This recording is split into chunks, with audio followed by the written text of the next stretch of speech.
నమస్కారం వార్తలకు స్వాగతం ముందుగా ముఖ్యాంశాలు మాజీ మంత్రి అంబటి రాంబాబు మీడియా సమావేశం పలు అంశాలపై వివరణ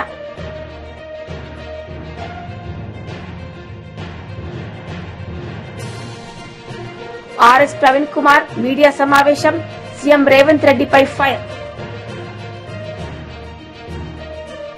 ఆర్ఎస్ ప్రవీణ్ కుమార్ మీడియా సమావేశాన్ని నిర్వహించారు. సందర్భంగా పలు అంశాలపై వారు మాట్లాడారు. మహిళలకు పూర్తిగా రక్షణ ఉండేది. కేసీఆర్ గారి హయాంలో షీ టీమ్స్ పెట్టారు. వేలాది మంది మహిళలను పోలీసు కానిస్టేబుల్గా రిక్రూట్ చేశారు. మహిళలకు మొట్టమొదటిసారిగా 33% రిజర్వేషన్ పోలీసు రిక్రూట్మెంట్లో ఇచ్చారు. 11 లక్షల సీసీటీవీ కెమెరాలు ఈ తెలంగాణ రాష్ట్రంలో పెట్టారు. బహుశా దేశంలో తెలంగాణలో ఉన్నన్ని సీసీటీవీ కెమెరాలు దేశంలో మరెక్కడ ఉండవు. బహుశా లండన్లో ఉంటాయి, లేకపోతే వేరే పాశ్చాత్య దేశాల్లో ఉంటాయి, కానీ ఇండియాలో మాత్రం ఇన్ని లేవు. సో 11 లక్షల సీసీటీవీ కెమెరాలు వారు పెట్టారు. అదేవిధంగా షీ టీమ్స్ పెట్టారు, భరోసా సెంటర్లు పెట్టారు, సఖీ సెంటర్లు పెట్టారు. ఎన్నో మహిళల కోసం ఎన్నో రకరకాల కార్యక్రమాలు. ప్రత్యేకించి నేను రక్షణ గురించి మాట్లాడుతున్నాను. కేసీఆర్ కిట్ల గురించి కానీ, కళ్యాణ లక్ష్మి పథకాల గురించి కానీ, పావలా వడ్డీ రుణాల గురించి, వాటి గురించి ఇక్కడ నేను ప్రస్తావించడం లేదు. కానీ ప్రత్యేకించి మహిళల రక్షణ కోసం మాత్రం వారు చాలా అంటే చాలా కార్యక్రమాలు చేశారు. అందువల్ల మహిళలు సంపూర్ణంగా చాలా సురక్షితంగా మరి తిరిగారు. కానీ ఈరోజు నేను ఈ ప్రెస్ మీట్ బీఆర్ఎస్ పార్టీ నాయకులందరం ఎందుకు ఈ ప్రెస్ మీట్ ప్రత్యేకంగా పెట్టాల్సి వస్తుందంటే, గత వారం రోజుల్లోనే తెలంగాణ రాష్ట్రంలో 4 మహిళల మీద అత్యాచారాలైనాయి. ఇది చాలా ఆందోళన కలిగించే విషయం. మొట్టమొదట మనకు 22 మార్చి నాడు ఎంఎంటీఎస్లో ఒక మహిళ మీద మహాత్మా గాంధీ గారు అన్నారు, ఈ దేశానికి నిజంగా స్వాతంత్రం ఎప్పుడు వస్తుందంటే మహిళ అర్ధరాత్రి ఒంటరిగా పోగలిగినప్పుడే స్వాతంత్రం వస్తుందని ఆనాడు మహాత్మా గాంధీ గారు చెప్పారు. ఇక్కడ బాధితురాలు ఫుడ్ డెలివరీ కంపెనీలో పనిచేసుకుంటూ సికింద్రాబాద్ నుండి మేడ్చల్ పోయే ఎంఎంటీఎస్ ట్రైన్ ఎక్కి మహిళా బోగీలు ఎక్కింది. ఆమె మామూలు బోగీలు ఎక్కలేదు. మహిళా బోగీలో ఎక్కి ఎంఎంటీఎస్ ట్రైన్లో ఎక్కి మరి మేడ్చల్ పోతుంటే దాదాపు 7 గంటల నుంచి 8 గంటల ప్రాంతంలో ఒక యువకుడు అగంతకుడు ఆ మహిళా బోగిలోకి వచ్చి కరెక్ట్గా మరి ఒక 15-20 నిమిషాలు ప్రయాణం చేసిన తర్వాత ఆమె మీద అత్యాచార యత్నం చేస్తే ఆమె నడుస్తున్న ట్రైన్ నుంచి కిందకు దుంకి ప్రాణాలు కాపాడుకున్నది. ఆమెకు విపరీతమైన గాయాలతో ఇలా హాస్పిటల్లో చికిత్స పొందుతూ ఉన్నారు. అది మొదటి కేసు. దాని మీద మరి గౌరవ ముఖ్యమంత్రి రేవంత్ రెడ్డి గారు స్టేట్మెంటు అసెంబ్లీలో ఇచ్చిండ్రు, కానీ ఆయన ఆ బాధితురాలను ఇంతవరకు కలవలేదు. ఇక అది మరిచిపోకముందే మరి మార్చి 25వ తారీఖు నాడు సంగారెడ్డిలో భర్తను కొట్టి ఉదయం 4 గంటలకు కంది మండలంలో తిలోత్తమ్ గార్డెన్స్ దగ్గర భర్తను కొట్టి భర్త ముందరే భార్యను తీసుకుపోయి సామూహికంగా అత్యాచారం చేసిండ్రు ఉదయం 4 గంటలకు. మార్చి 22 నాడేమో ఒక యువతి మీద ఎంఎంటీఎస్ ట్రైన్లో అత్యాచారం జరుగుతుంది. మార్చి 25 నాడు కందిలో ఒక భార్యను భర్త కళ్ళ ఎదుటగానే భర్తను కొట్టి భార్యను తీసుకుపోయి ఆమె మీద సామూహిక అత్యాచారం చేస్తారు ఉదయం 4 గంటలకు. అది మరిచిపోకముందే అత్యంత క్రూరమైన సంఘటన నాగర్ కర్నూలు జిల్లాలో జరిగింది. మార్చి 29 నాడు ఒక మహిళ ఆమె సహచరుడు ఇద్దరు కూడా దైవ దర్శనం కోసం ఊరుకొండపేట అనే మండలంలో ఉండే ఆంజనేయ స్వామి దేవాలయానికి సాయంత్రం పూట రాత్రి పూట వస్తే అక్కడ ఉండే 7 మంది యువకులు బహిరంగంగానే తాగుతూ ఈ మహిళను అత్యంత క్రూరంగా అతన్ని కొట్టి చెట్టుకు కట్టేసి ఈమెను అత్యంత క్రూరంగా ఆమె మీద అత్యాచారం చేసిండ్రు. ఇంకా కొన్ని విషయాలు టీడీపీ రాష్ట్ర అధికార ప్రతినిధి నాగుల్ మీరా మీడియా సమావేశం నిర్వహించారు. సందర్భంగా పలు అంశాలపై వారు మాట్లాడారు. 4 అంశాలు ఉన్నాయనేటువంటి విషయం అది చంద్రబాబు నాయుడు గారు చాలా చిత్తశుద్ధితోటి 2 రోజులు నిద్ర లేకుండా ముస్లిం పెద్దలతో మాట్లాడారు, ముస్లిం నాయకులతో మాట్లాడారు, ఎంపీలతో మాట్లాడారు, ఎన్డీఏ భాగస్వామ్య పక్షాలతో మాట్లాడారు, ఎన్డీఏ నాయకులతో మాట్లాడారు. అందులో 4 3 మరి సవరణ చేయటంలో చంద్రబాబు నాయుడు గారు చిత్తశుద్ధిని ముస్లిం సమాజం అంతా హృదయపూర్వకంగా అభినందిస్తూ ఉన్నాం. అయితే ఒక్క సవరణ మాత్రం అది కొద్దిగా ముస్లిం సమాజానికి ఇబ్బందికరమైనటువంటి సవరణ. వక్ఫ్ బోర్డులో 22 మంది సభ్యులుంటే అందులో 4 ఎక్సఫిషియా మెంబర్లుగా ముస్లిం ఇతరులు ఉండాలనేటువంటి ఒక సూచన ఉంది. దాన్ని తెలుగుదేశం పార్టీ అలా వద్దు అనేటువంటి అభ్యంతరాన్ని కూడా వ్యక్తం చేసి చివరికి కనీసం ఆ నిబంధనని రాష్ట్ర ప్రభుత్వాలకు వదిలేయండి, రాష్ట్ర ప్రభుత్వాలు ఇష్టానికి వదిలేయండి అని కూడా చంద్రబాబు నాయుడు గారి సూచన మేరకు దాని సూత్రప్రాయంగా కూడా కేంద్రం అంగీకరించడం జరిగింది. ఎందుకంటే అది చాలా అభ్యంతరకరమైన విషయం. ఒక్క విషయం ఈ సందర్భంగా రాష్ట్రంలో ఉన్నటువంటి ముస్లిం సమాజానికి తెలియజేస్తా ఉన్నాను. నారా చంద్రబాబు నాయుడు గారు ముస్లిముల మనోభావాలకు ఏ రకమైన ఇబ్బంది వచ్చినా అది ఒప్పుకునేటువంటి తత్వం కలిగినటువంటి వ్యక్తి కాదు. ఈరోజు 100% సెక్యులర్ భావాలు కలిగినటువంటి వ్యక్తి. ఈ రాష్ట్రంలో ముస్లిం సమాజాన్ని అన్ని రంగాల్లో ముందుకు తీసుకురావడంలో ఆనాడు ఎన్టీ రామారావు గారు కానీ చంద్రబాబు నాయుడు గారు కానీ సిద్ధశుద్ధితో పనిచేస్తున్నటువంటి విషయం ముస్లిం సమాజానికి స్పష్టంగా తెలుసు. కాబట్టి ఈ రాష్ట్రంలో ఉన్నటువంటి ముస్లింల మనోభావాలకు వ్యతిరేకంగా ఈ ప్రభుత్వం పోదనేది మాత్రం ఈ సమాజానికి నేను ఇస్తున్నటువంటి హామీ. ఇది చంద్రబాబు నాయుడు గారి తరపున. ఎందుకంటే రాత్రి 3 గంటల వరకు కూడా వారు మాట్లాడారు నాయకులందరితో కూడా. ఈ సందర్భంలో ఇవాళ వైసీపీ దారుణమైనటువంటి పద్ధతులు వ్యవహరిస్తూ ఉంది. ఎంత నీచం అంటే అసలు జగన్మోహన్ రెడ్డికి మనసుందా నేను అడుగుతా ఉన్నాను. అంటే ముస్లిం సమాజాన్ని మభ్యపెడితే అబద్ధాలు చెబితే ఈనేటువంటి పరిస్థితుల్లో ఉన్నారా? అంత చైతన్యవంతంగా లేరని అనుకుంటున్నాడా జగన్మోహన్ రెడ్డి? ఈ రోజున నువ్వు ఆ రోజు సిఏఏ కానీ ఎన్ఆర్సీ కానీ 370 కానీ ఆర్టికల్ 3 కానీ పార్లమెంట్లో చట్టాలు చేస్తున్నప్పుడు ఏ ఒక్క సవరణ అడిగినటువంటి పాపాన జగన్. మాజీ మంత్రి అంబటి రాంబాబు మీడియా సమావేశం నిర్వహించారు. ఈ సందర్భంగా ఆయన మాట్లాడారు. హోదా కన్నా ప్రత్యేక ప్యాకేజీ మంచిదని ప్రత్యేక హోదాని మంట కలిపినటువంటి వ్యక్తి నారా చంద్రబాబు నాయుడు గారు. దానివల్ల రాష్ట్రం ఎంతగా నష్టపోయిందో నేను మీకు ప్రత్యేకంగా చెప్పవలసిన అవసరం లేదు. ప్రత్యేక హోదా ఉన్నట్టయితే మరో రకంగా ఉండేది. సరే, చాలా మంది అనొచ్చు, మీరు వచ్చారు కదా అధికారంలోకి, ప్రత్యేక హోదా తీసుకురాలేకపోయారంటే అవకాశం లేకోకుండా పోయింది. ప్రత్యేక హోదాని మంట కలిపినటువంటి వ్యక్తి నారా చంద్రబాబు నాయుడు గారు. ఎందుకని ఈ విషయాన్ని నొక్కి చెబుతున్నానంటే ఇవాళ అంతకన్నా ఒక ప్రమాదకరమైన పరిస్థితిని ఆంధ్ర రాష్ట్రంలో చంద్రబాబు నాయుడు గారు చేస్తున్నారు. అదేమిటంటే మనకు రాష్ట్రం విడిపోయినప్పుడు ఒక ప్రత్యేక హోదా, అదేవిధంగా పోలవరం ప్రాజెక్టు నిర్మాణం మనకి ఇస్తామని విభజన చట్టంలో పెట్టారు. ఇవాళ నేను మనవి చేస్తున్నా, పోలవరం ప్రాజెక్టుని సర్వనాశనం చేసే విధంగా నారా చంద్రబాబు నాయుడు గారు ఇవాళ నిర్ణయాలు తీసుకుంటున్నారు.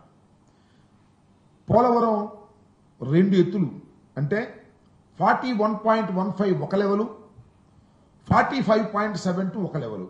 మొత్తం టోటల్గా పోలవరం పూర్తి నిర్మాణం జరగాలి అంటే 45.72 లెవెల్కి నీరు నిలపగలగాలి. అలా నీరు నిలిపినప్పుడు మాత్రమే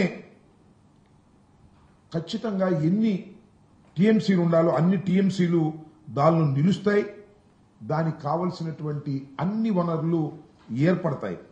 మీ అందరికీ తెలుసు, మొత్తం టోటల్గా పోలవరం ప్రాజెక్టు పూర్తి అయితే కృష్ణా డెల్టాకు రావాల్సినటువంటి 80 టీఎంసీలు కానీ, లేదు గోదావరికి సంబంధించి గోదావరి డెల్టాకు కావాల్సినటువంటి నీరు కానీ, ఇండస్ట్రియల్కి ఏదైతే విశాఖపట్నంలో ఇండస్ట్రీస్ కావాల్సినటువంటి నీరు కానీ, లేదా త్రాగునీరు కానీ, ఇవన్నీ కూడా రావడానికి అవకాశం ఉంటుంది. అది 45.72 లెవెల్ వరకు కూడా ప్రాజెక్టు నిర్మాణం చేసి నీరు నిలపగలిగితే అది సాధ్యమవుతుంది. కానీ దురదృష్టం ఏంటంటే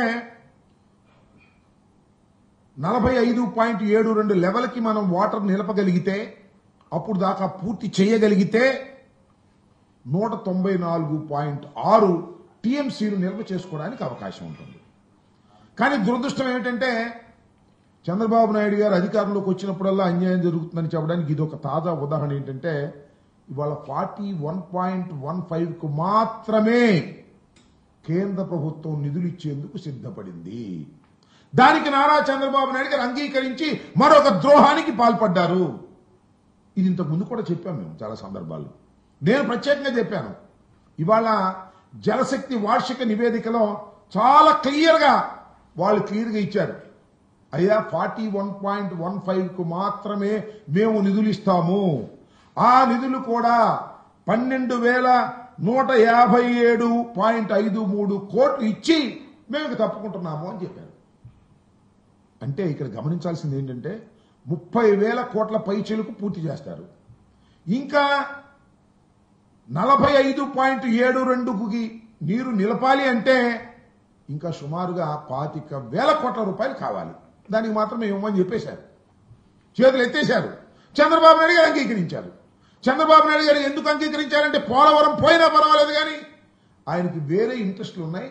ఆ ఇంట్రెస్టులు కాపాడుకోవడం కోసం దీన్ని అంగీకరించి ఇవాళ మంట గలిపేటటువంటి కార్యక్రమం చేస్తున్నారు. ఇంకా బనకచెర్ల నీరు ఎత్తిపోతల పథకాలు ఇవేమి ఉండవు. అనుసంధానాలు అసలు ప్రశ్నే లేదు. చివరికి గోదావరి డెల్టాకు నీరు ఇవ్వడానికి కూడా పూర్తిగా పనికిరానటువంటి స్థాయిలోకి ఇవాళ ఈ పోలవరం ప్రాజెక్టుని దిగజార్చేటటువంటి కార్యక్రమం నారా చంద్రబాబు నాయుడు గారు చేస్తున్నారు. ఇది చాలా దుర్మార్గమైనటువంటి విషయం. దీని మీద మేము ఇంతకు ముందు కూడా చాలాసార్లు చెప్పాం. చెబితే మా రామానాయుడు గారు పాప మంచోడే, ఆయన ఎన్నికల ముందు డ్రామాలు వేసినట్టు ఇప్పుడు డ్రామాలు వేస్తా ఉన్నాడు. నీకు 15,000 నీకు 15,000 నీకు 15,000 అని చెప్పాడే, అలాగే డ్రామాలు వేసి కామో కూర్చుంటున్నాడు. అయ్యే నేను మనవి చేస్తున్నా, 41.15 లెవెల్కి మీరు దిగజార్చేశారు అంటే దానికి లేదండి మేము తర్వాత పూర్తి చేస్తా ఉంటారు. మీరు కాదయ్యా చెప్పాల్సింది, కేంద్ర ప్రభుత్వం చెప్పాలి అంటే మేము కేంద్ర ప్రభుత్వంలో భాగం కదా మేము చెబుతా ఉంటున్నారు. చాలా దుర్మార్గం. ఇవాళ మొత్తం కేంద్ర ప్రభుత్వం దీని నుంచి మాట తప్పడం, మడమ తిప్పడం జగన్ రెడ్డి నైజమని టీడీపీ ఎమ్మెల్యే నక్క ఆనంద్ బాబు విమర్శించారు. సందర్భంగా ఆయన మీడియాతో మాట్లాడారు. వైసీపీ వ్యతిరేకమని చెప్పాడు.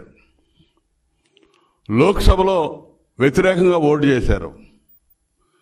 రాజ్యసభకు వచ్చేసరికి అనుకూలంగా ఓటు చేసి ఓటింగ్ అయిపోయిన తర్వాత పార్టీ నుంచి విప్పు జారీ చేశారు. పార్లమెంటు చరిత్రలో ఇప్పటి వరకు ఓటింగ్ అయిన తర్వాత విప్పు జారీ చేసినటువంటి సంఘటనలు కానీ జారీ చేసిన పార్టీలు కానీ ఇప్పటి వరకు లేవు. ఇది ముస్లింల విషయంలో ఒక జగన్మోహన్ రెడ్డే ఇటువంటి దుశ్చర్యకి పాల్పడ్డాడు, ఇంతటి మోసానికి పాల్పడ్డాడు అనేది ఇలా దేశం అంతా చూస్తూ ఉంది. నేషనల్ మీడియా కోడైకొస్తా ఉంది వీళ్ళు చేసినటువంటి ఈ మోసం అనేది. ఎందుకంటే జగన్ సూచనలతోటే రాజ్యసభలో వాళ్ళు మద్దతుగా ఓటేశారు ఎంపీలు. ఇది యథార్థం. ఎన్డీఏ ప్రభుత్వానికి లోక్సభలో పూర్తి మెజారిటీ ఉంది. నువ్వు వ్యతిరేకంగా చేస్తావా అనుకూలంగా చేస్తావా తర్వాత విషయం. నువ్వు ఏ స్టాండ్ తీసుకున్నావో ఆ స్టాండ్కి రాజ్యసభలో నువ్వు కట్టుబడి ఉన్నట్టయితే అప్పుడు తెలిసేది ఏమయ్యేది అనేది. నువ్వు ఇక్కడ కప్పదాటు వ్యవహారం చేశాడు. లోక్సభలో వ్యతిరేకంగా ఓటు చేసి రాజ్యసభలో అనుకూలంగా ఓటు చేసి మళ్ళా మోసం చేయడానికి వ్యతిరేకంగా ఓటు చేయమని విప్పు జారీ చేశాను అన్నాడు. విప్పు మళ్ళా వెనక్కి తీసుకున్నారు. సో రకరకాల డ్రామాలు ఆడారు. ఇప్పుడు అసలు వీళ్ళ స్టాండ్ ఏంటి అనేది స్పష్టంగా చెప్పే ధైర్యం లేకపోతే ఒక రాజకీయ పార్టీకి ఏ విధంగా చెప్పాలి? ఒక రాజకీయ పార్టీ ఒక అంశం మీద స్పష్టమైన అవగాహన ఉండాలి, ఒక స్టాండ్ తీసుకోవాలి. ఇలా చంద్రబాబు నాయుడు గారు ఎన్డీఏలో మేము భాగస్వామ్య పక్షాలుగా పూర్తి స్టాండ్తో ఉన్నారు ఆ అంశం మీద. ఎక్కడ కూడా నష్టం జరగకూడదు, ఈ బిల్లు ద్వారా ముస్లిం సమాజానికి ఎటువంటి నష్టం జరగకూడదు, దానిలో ఉన్నటువంటి క్లాజుల మీద పూర్తి స్థాయిలో అవగాహనతో తెలుగుదేశం పార్టీ చర్చించి అనేక రకాలుగా ఈ వక్ఫ్ సవరణ బిల్లుకు సంబంధించి ఏదైతే జాయింట్ పార్లమెంటరీ కమిటీ జేపీసీ ఏర్పాటైందో ఆ జేపీసీ ముందు అనేక సవరణలు ప్రతిపాదించి ఆ సవరణలన్నీ కూడా దగ్గరుండి చేయించినటువంటి పార్టీ తెలుగుదేశం పార్టీ. నువ్వు అన్ని రాజకీయ పార్టీలు కూడా పార్లమెంట్లో వాళ్ళ యొక్క అభిప్రాయాలు చెప్పారు, నిర్మోహమాటంగా మాట్లాడారు. ఈ వైసీపీ జగన్మోహన్ రెడ్డి స్టాండ్ ఏందో బయట చెప్పలా, లోపల చెప్పలా. వీళ్ళ చిత్తశుద్ధి ఏంటో ఇక్కడ అర్థమవుతా ఉంది.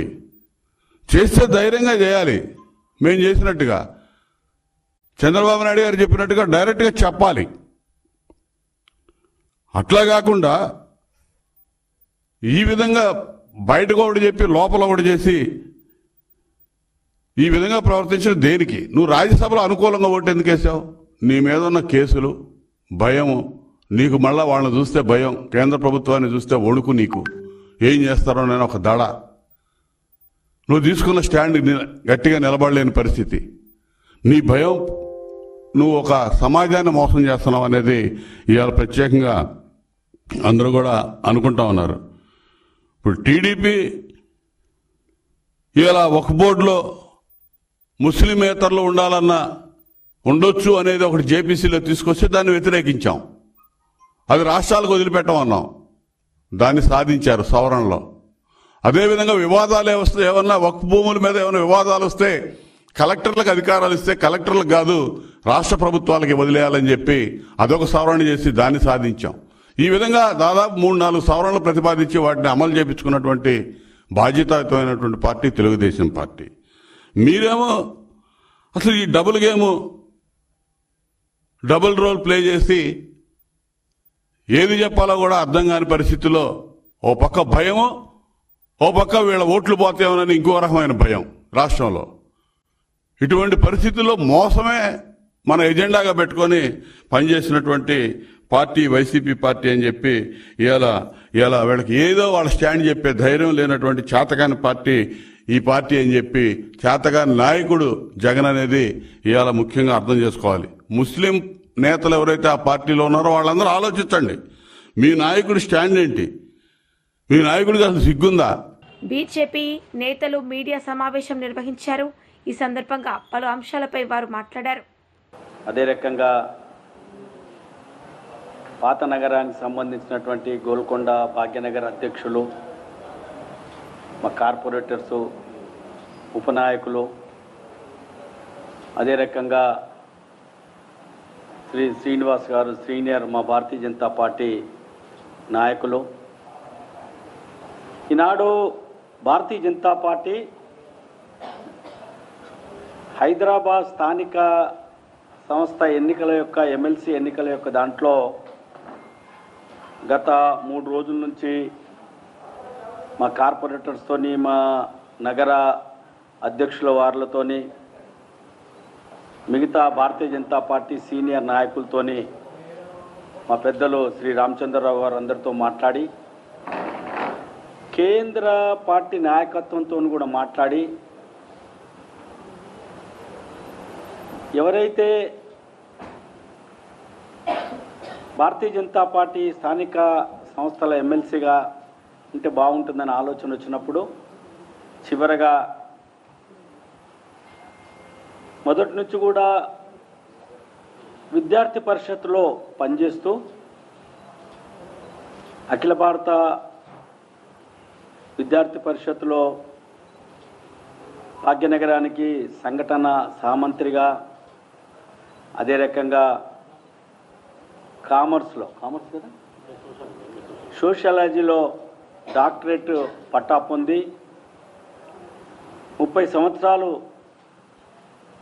ఏబీవీపీలో పనిచేసి గత 15 సంవత్సరాల నుంచి కూడా భారతీయ జనతా పార్టీలో పనిచేస్తూ రామచంద్రరావు గారు భాగ్యనగర్ గ్రేటర్ హైదరాబాద్ భారతీయ జనతా పార్టీ అధ్యక్షులుగా ఉంటే ప్రధాన కార్యదర్శిగా ఉండి 2 పర్యాయాలు, అదే రకంగా మొన్నటి వరకు కూడా భారతీయ జనతా పార్టీ గ్రేటర్ హైదరాబాద్ సెంట్రల్ అధ్యక్షులుగా ఉన్నటువంటి డాక్టర్ గౌతమ్ రావు గారి పేరు ఫైనల్గా కేంద్ర పార్టీ మాన్యులు గౌరవనీయులు పెద్దలు కేంద్ర మంత్రివర్యులు భారతీయ జనతా పార్టీ రాష్ట్ర అధ్యక్షులైనటువంటి శ్రీ కిషన్ రెడ్డి గారు, అదే రకంగా కేంద్ర మంత్రివర్యులైనటువంటి శ్రీ బండి సంజయ్ కుమార్ గారు, మరియు కేంద్ర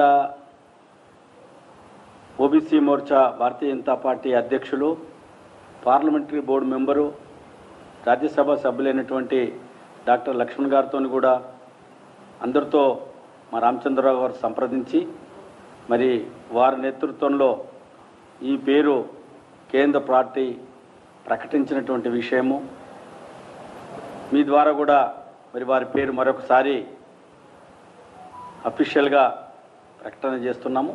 డాక్టర్ ఎన్ గౌతమ్ రావు గారు భారతీయ జనతా పార్టీ మరి ఈ ఎమ్మెల్సీ ఎన్నికల్లో మాజీ మంత్రి మెరుగు నాగార్జున మీడియా సమావేశం నిర్వహించారు. సందర్భంగా ఆయన మాట్లాడారు. చెప్పాడు, ఒక అడుగు ముందుకేసి మా గుంటూరు జిల్లా ఎంపీ అయితే మైనారిటీలకు అన్యాయం జరిగితే నేను రాజీనామా చేస్తానని చెప్పాడు. ఇప్పుడు మొత్తం వారందరినీ ద్రోహం చేసేసారు మైనారిటీలను. వర్షపోటు విషయంలో, బిల్లు విషయంలో మేము మొదటి నుంచి చాలా స్పష్టంగా మా విధానం చెప్పాం. రాజ్యాంగ వ్యతిరేకంగా ఉండే ఈ బిల్లును పూర్తిగా వ్యతిరేకిస్తున్నామని చెప్పి మా అధ్యక్షుడు పలుమార్లు చెప్పారు. ఆ మేరకు లోక్సభలో వ్యతిరేకంగా ఓటేశాం, నిన్న రాజ్యసభలో ఓటేశాం. దీంతో రాష్ట్రంలో ఉన్న మైనారిటీలంతా టీడీపీ చేసిన ద్రోహాన్ని చర్చించుకుంటున్నారు. ఇంత అన్యాయం చేశారు, చంద్రబాబు నాయుడు ఇంత మోసం చేశాడు, ఓడదాటిన దాకా ఓడమల్లన్న, ఓడదాటిన తర్వాత బోడిమల్లన్న అనే విధంగా మమ్మల్ని మోసం చేశారని నిలదీస్తుంటే దీన్ని తప్పించుకోవటానికి చంద్రబాబు ఏం చేశాడు? యథావిధి యథారాజా తథా ప్రజ అనే విధంగా డైవర్షన్ పాలిటిక్స్ మొదలైశాడు. దాంతో వైఎస్ఆర్ కాంగ్రెస్ పార్టీ రాజ్యసభలో విప్పు జారీ చేయలేదని, బిల్లు అనుకూలంగా ఓటు వేసిందని మనుగడ అంతకన్నా ఉండదు. ఆయన అబద్ధాలు చెప్తూ ఉంటాడు. వారికి సంబంధించినటువంటి మీడియా వాళ్ళు పుంఖాలుగా వారి సానుభూతి పరులు వాటిని పబ్లిష్ చేస్తూ ఉంటారు. ఇలాగే పైకి వచ్చాడు. ఆయన యొక్క ఎన్టీ రామారావు గారి వెన్నుపోటు దగ్గర నుంచి నిన్నటి మొన్నటి అప్పులకు సంబంధించిన అబద్ధాల దాకా ఈరోజు ప్రజలను మోసం చేస్తున్న P4 కార్యక్రమం వరకు అన్నీ అబద్ధాలే. ఉదాహరణకి అప్పులకు సంబంధించి ఎన్నికలకు ముందు 14 లక్షల కోట్ల రూపాయల అప్పులున్నాయని చెప్పాడు ప్రచారంలో. ఇప్పుడేమో 10 లక్షల కోట్ల అప్పులున్నాయని చెప్తా ఉన్నాడు. ఆధారాలు చూపేవంటే నో అంటాడు. చివరికి మీరు ప్రవేశపెట్టిన బడ్జెట్లో కేంద్ర ప్రభుత్వం సాక్షాత్తు చెప్పింది 5,62,00,000 కోట్ల రూపాయలు అప్పులున్నాయని చెప్తే మీరేమో అప్పులు అనుకుంటా అప్పుల మీదే బ్రతకాలని చూస్తూ ఉన్నారు.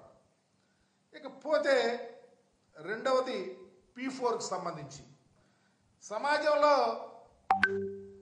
20% పేదలు, వాళ్ళకి సంబంధించి 10% బాగా సంపన్నులు ఉన్నారు, వారికి అప్పగిస్తానని చెప్తా ఉన్నాడు. ఈ P4 ఏంటో, ఈ పేదరికం ఏంటో, ఈ సంపన్నులేంటో, అసలు ఎంతమంది ప్రజానీకం ఉన్నారో, ఎంత పేదవారు ఉన్నారో, ఎంతమంది ఇన్కమ్ ట్యాక్స్ కడతా ఉన్నారో ఇప్పటికైనా ప్రజలకు అర్థమయ్యేటట్టు చెప్పండి చంద్రబాబు నాయుడు గారు. ఎందుకు ఈ రాష్ట్రంలో 1,61,00,000 కుటుంబాలు ఉంటే దాంట్లో తెల్ల రేషన్ కార్డులు ఉన్నవాళ్ళు 1,41,00,000. వార్తలు ముగించే ముందు ముఖ్యాంశాలు మరోసారి. మాజీ మంత్రి అంబటి రాంబాబు మీడియా సమావేశం, పలు అంశాలపై వివరణ.